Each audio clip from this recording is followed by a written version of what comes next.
Assalamualaikum warahmatullahi wabarakatuh.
Alhamdulillahilladzi alaina birimatil iman wal islam summa sehat wa afiyah.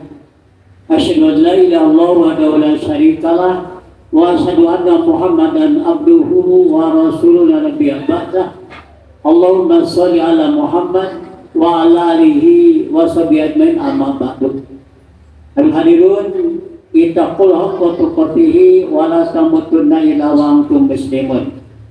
Wa qala ta'ala fi kulli karim wa billahi minasyaitonir rajim, ya ayyuhalladzina amanu sabiru wa sabiru wa rabitu wattaqullah la'allakum tuflihun. Wa qala sallallahu alaihi wasallam, ittaqul haitsu ma kunta wa bisa yatasanatamuha ulil nas biulukil hasan. Allahumma ta'ala qudha arifin bi hikmatika wa ansur alai rahmataka wa dakirna manasitu ya dal jalal wal ikram. Hadirin salat Jumat undangan Allah, kita saat ini berada di rumah Allah dan kita menjadi tamu-tamu Allah. Kita bersyukur kepada Allah, kita berada di tempat dalam keadaan sehat, walafiat, aman dan nyaman. Yang mudah-mudahan umur yang sisa kita ini, mudah umur kita itu banyak manfaat dan penuh barokah. Manfaat barokah dunia bermakna akhirat dunia bahagia. Mudah-mudahan setelah pulang nanti kepada Allah, sama-sama kita masuk surganya Allah Subhanahu wa Ta'ala. Hadirin Allah, mari kita tingkatkan iman kita dan mantapkan ketakwaan kita. Hanya iman dan takwa dapat meraih kebahagiaan dunia dan kebahagiaan akhirat. Maka itu berikan kami kesempatan pada khutbah kali ini kita sama-sama untuk merenungkan firman Allah dalam surat Al-Imran ayat 200. Allah berfirman, A'udzubillahi minasyaitonir rajim. Bismillahirrahmanirrahim. Ya ayyuhalladzina amanu sabiru wasabiru warabitu wattaqullaha la'allakum tuflihun. Ini firman Allah dengan bahasa Arab. Ada yang tahu dan ada yang tidak tahu artinya. Kita alihkan kepada bahasa Atlas, kita sama-sama renungkan. Ya ayyuhalladzina amanu, hai orang beriman. Siapa orang beriman itu? Mungkin yang hadir ke tempat ini semua orang beriman. Isbiru wasabiru warabitu, bersabarlah. Bersabarlah, kuatkan kesabaranmu, tetap dalam kesabaran. Wattaqullah, bertakwalah kalian kepada Allah, la'allakum tuflihun, supaya kalian mendapatkan kebahagiaan atau kemenangan. Di sini Allah berpesan kepada yang beriman supaya dalam hidup kita mendapat kebahagiaan, kemenangan, keberhasilan. Maka isbiru wasabiru warabitu, bersabarlah. Kuatkan kesabaranmu, tetap dalam kesabaran. Wattaqul, bertakwa kepada Allah, la'allakum tuflihun, niscaya kalian akan beruntung, akan bahagia. Jadi Pak, Allah berpesan kepada yang beriman supaya orang beriman itu bahagia hidupnya, mendapat kemenangan, mendapat kesuksesan. Allah menyampaikan isbiru wasabiru warabitu, bersabarlah. Kuatkan kesabaranmu, tetap dalam kesabaran dan bertakwa kepada Allah, niscaya kalian akan beruntung, akan bahagia. Jadi Pak, ayat ini apabila kita semua ingin bahagia, ingin sukses, beruntung, sabar, sabar dan sabar, dan bertakwa kepada Allah, niscaya kita akan beruntung, akan bahagia tatkala kita hidup dunia dan mengharap Allah nanti akhirat. Terima Allah, pergi kita ketahui sabar itu Pak di 3 tempat. Pertama, sabar dalam melaksanakan perintah Allah. Dua, sabar tatkala kita diuji oleh Allah. Dan sabar tatkala kita meninggalkan apa yang dilarang Allah Subhanahu wa Ta'ala. Apabila kita sabar dalam mentaati perintah Allah, dia akan beruntung di hadapan Allah Subhanahu wa Ta'ala. Tapi syaratnya isbiru wasabiru warabitu, bersabarlah. Kuatkan kesabaranmu, tetap dalam kesabaran. Nah, orang inilah yang akan meraih kebahagiaan di masa depan. Hai Allah, sabar dalam melaksanakan perintah Allah. Nah, Bapak saat ini sedang melaksanakan ayat ini Pak.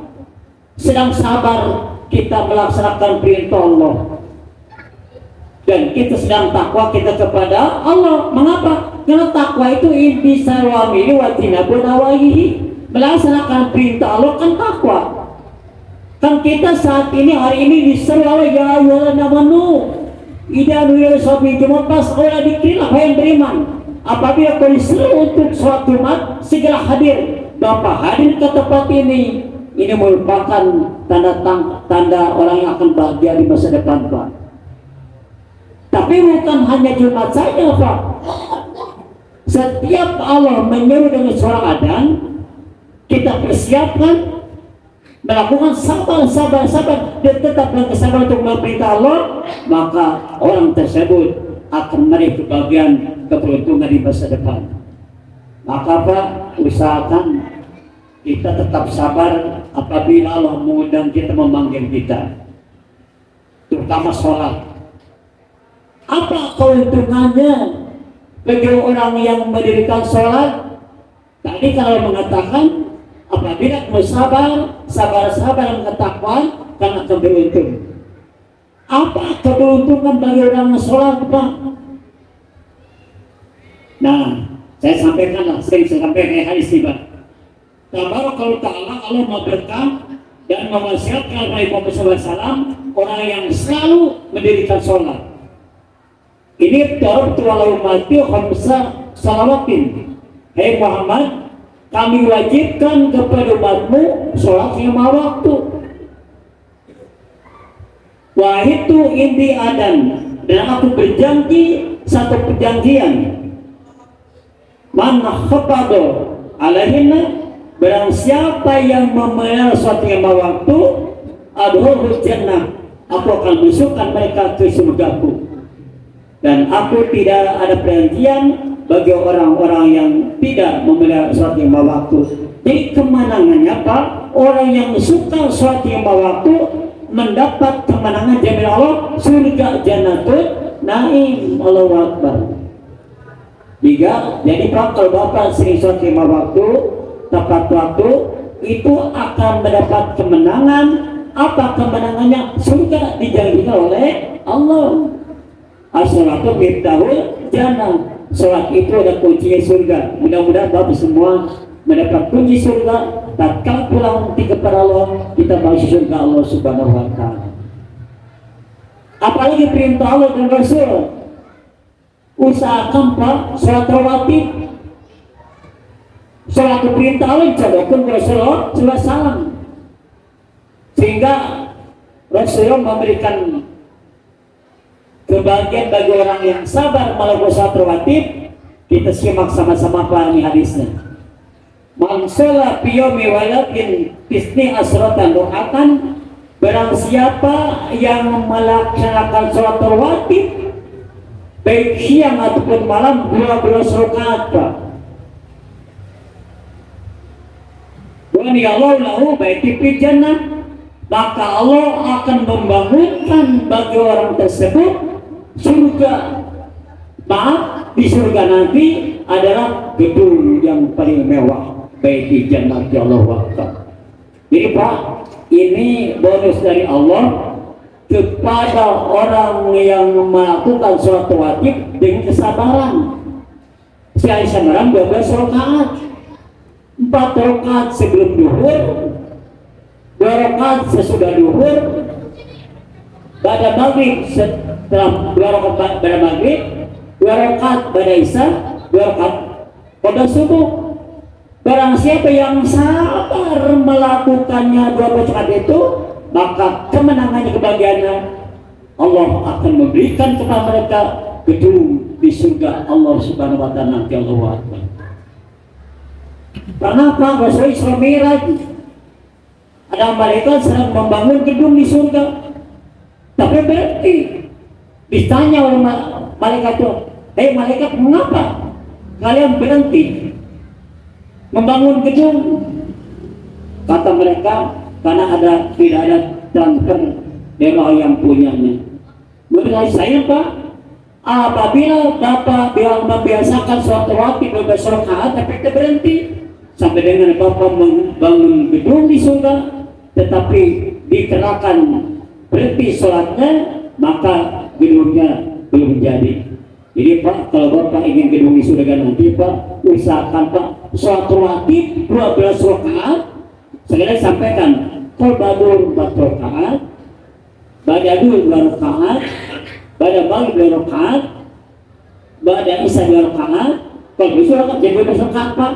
Apabila Bapak rutin sabar melakukannya, insya Allah Pak, tatkala pulang kepada Allah, kita sholat pada diberi pujian untuk surga, dan kita akan diberikan gedung di surga Allah Subhanahu wa Ta'ala. Lalu perintah Allah Pak, sholat malam tahajud. Allah berfirman dalam satu surat, ya ayyuhal muzammil qum bil-laili illa qalil. Hai orang muslimin, bangunlah untuk sholat. Atau minal laili fatahajjati, dan waktu malam bertahajudlah. Apabila Bapak melakukan sholat malam, sabar melakukannya, maka orang tersebut akan mendapat keberuntungan. Apa keberuntungan orang sholat tahajud Pak? Yang pertama Allah mengatakan maqama memuda, orang tersebut mendapat kemenangan. Maqama memuda, orang yang terpuji bisa Allah Subhanahu wa Ta'ala. Dan apabila orang tersebut bangun malam, apa keberuntungannya? Allah turun ke dunia seperti malam terakhir Pak. Wahai malaikat, ada kalian bangun saat ini? Ada ya Rob? Kabulkan doanya. Ada lagi, ada yang meminta ya Rob? Perkenankan permintaannya. Masya Allah Pak.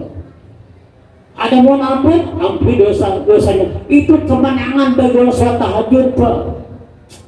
Doanya dijabah, doa yang tulus Subhanahu wa Ta'ala Allah wakan.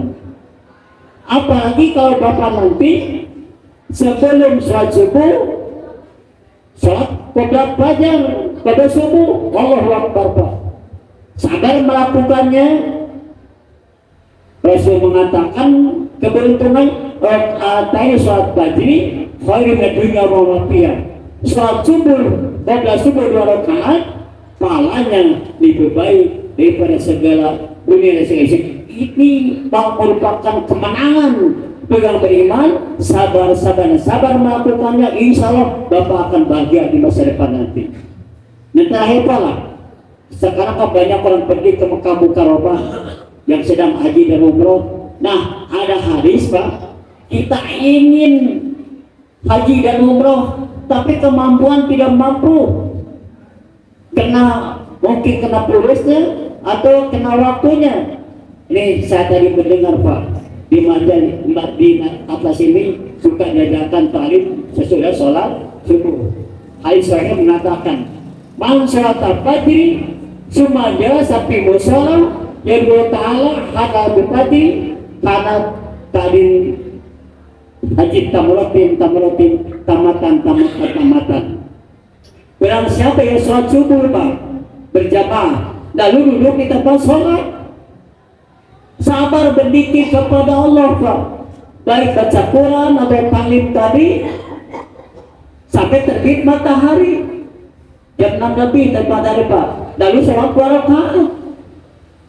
Rakaat pertama ina atau enak, rakaat kedua kudu, maka pahalanya bagikan umroh dan haji tamatan sempurna Allah. Ini keuntungannya bagi orang sabar sholat subuh, duduk di tempat sholat, berzikir talim baca Quran sampai terbit matahari, sholat 2 rakaat, pahalanya, keuntungannya, kebahagiaannya sama dengan kita haji dan umroh, sehingga dikali semakan tamatan sempurna Masya Allah. Jadi Pak, bagi Bapak yang suka sholat subuh di atlas, duduk di tempat sholat, mendengarkan talim, baca dan zikir, lalu jangan dulu pulang Pak, sholat 2 rakaat, namanya sholat subuh. Rakaat pertama ina atau enak, sholat kedua waduh Masya Allah Pak, pahalanya saya sampaikan baikkan haji dan umroh tamatan. Dan mudah-mudahan Pak, Bapak-bapak setelah mendengar khutbah kali ini, tatkala Bapak duduk di masjid sholat subuh berjamaah lalu mendengar talim, jangan dulu pulang, sholat 2 rakaat masa subuh, mudah-mudahan Bapak diberikan Allah Subhanahu wa Ta'ala pahala yang melimpah. Demikianlah mereka bermanfaat. Barakallahu fiikum.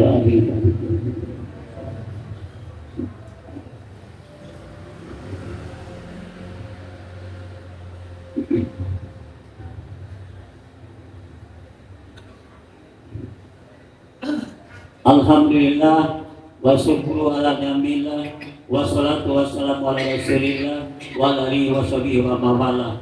Asyhadu an la ilaha illallah wa la syarikalah wa asyhadu anna Muhammadan abduhu wa rasuluh. Hadirin untuk menyampaikan khutbah yang kedua, kami ulangi dari ayat tadi dalam surat Imran ayat 200. Allah berfirman, ya ayyuhalladzina amanu sabiru wasabiru warabitu wattaqullaha la'allakum tuflihun. Wahai orang beriman, bersabarlah, kuatkan kesabaranmu, tetap dalam kesabaranmu, dan bertakwa kepada Allah, niscaya akan beruntung. Satu perintah Allah yang akan menguntungkan kita, Pak, adalah sholat duha. Bapak, apabila Bapak sholat duha 4 rakaat saja, begitu siang matahari sudah terbit, ya, maka barang siapa yang sholat duha 4 rakaat, segala kebutuhannya di siang itu akan ditutupi Allah Subhanahu wa Ta'ala. Yakini janji Allah, Pak, janji Rasul. Ada hadis lain, setiap manusia ada sedekah untuk kebaikan tulang luas yang ada di punggung kita. Barang siapa yang membaca tasbih, tahmid, apabila kita tidak bisa melakukan 360 tasbih, cukup dengan sholat duha 2 rakaat. Barang siapa yang mensolatkan duha pada saat itu, insya Allah, Pak, fisiknya akan sehat walafiat di hadapan Allah Subhanahu wa Ta'ala. Allahu Akbar. Itu keuntungan Bapak.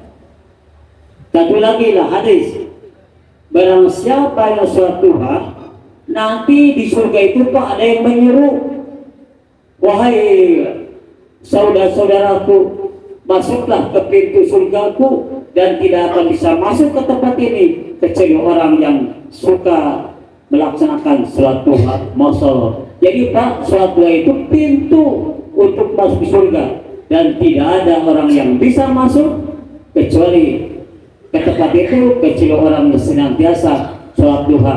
Ya Allah, mudah-mudahan, Pak, ibadah kita, sholat kita, apapun yang kita lakukan, kita sabar-sabar melakukannya. Mudah-mudahan kita termasuk orang beruntung, orang bahagia di hadapan Allah Subhanahu wa Ta'ala. Amin ya Allah rabbal alamin. Alhamdulillah, demikian khutbah kali ini bermanfaat untuk menyempurnakan khutbah ini. Kita sama terus berdoa, sebab kalau menjanjikan doa setelah menaikkan perintah Allah, maka kita akan mendapatkan jamuan Allah, doanya dijabah Allah Subhanahu wa Ta'ala. Apalagi kita saat ini sedang diundang oleh Allah, kita sebagai tamu-tamu Allah, dan orang yang punyanya menawarkan kepada kita, qul istajib lakum, doalah kepadaku, niscaya aku akan berkatkan doa kalian. Ya Allah, mudah-mudahan doa kita saat ini dikabulkan Allah Subhanahu wa Ta'ala. Amin ya Allah ya rabbal alamin. Inna Allaha wal malaikatu yusholluna 'alan nabi ya ayyuhalladzina amanu shollu wa sallimu taslima. Amin ya Allah ya rabbal alamin. Allahumma a'inna ala dzikrika wa syukrika wa husna ibadatika ya muqallibal qulub sabit qalbina ala dinika wa ala taatika. Rabbi ij'alna muqimas shalah wa min dzurriyyati rabbana wa taqabbal du'a. Rabbana ighfirli walidayya wal mu'minina yauma yaqumul hisab. Rabbana hab lana min azwajina wa dzurriyyatina qurrata waj'alna lil muttaqina imama. Allahumma inna as'aluka al-huda wa tuqa wal afafa wal ghina. Allahumma inna as'aluka salamata fid din wa afiyati fil jasad wa ziyadati fil ilmi wa barakatil rizqi wa taubatan qabla al-maut wa rahmatan inda al-maut wa maghfiratan ba'da al-maut. Allahumma hawwin ana fi sakaratil maut wa jinna minan nar wa ba'da hisab. Allahumma inna as'aluka min husnil khatimah wa na'udzubika min su'il khatimah. Rabbana atina fid dunya hasanah wa fil akhirati hasanah wa qina adzabannar. Subhana rabbika rabbil izzati amma yasifun wa salamun mursalin walhamdulillahi rabbil alamin. Amin amin ya rabbal alamin. Wassalamualaikum warahmatullahi wabarakatuh.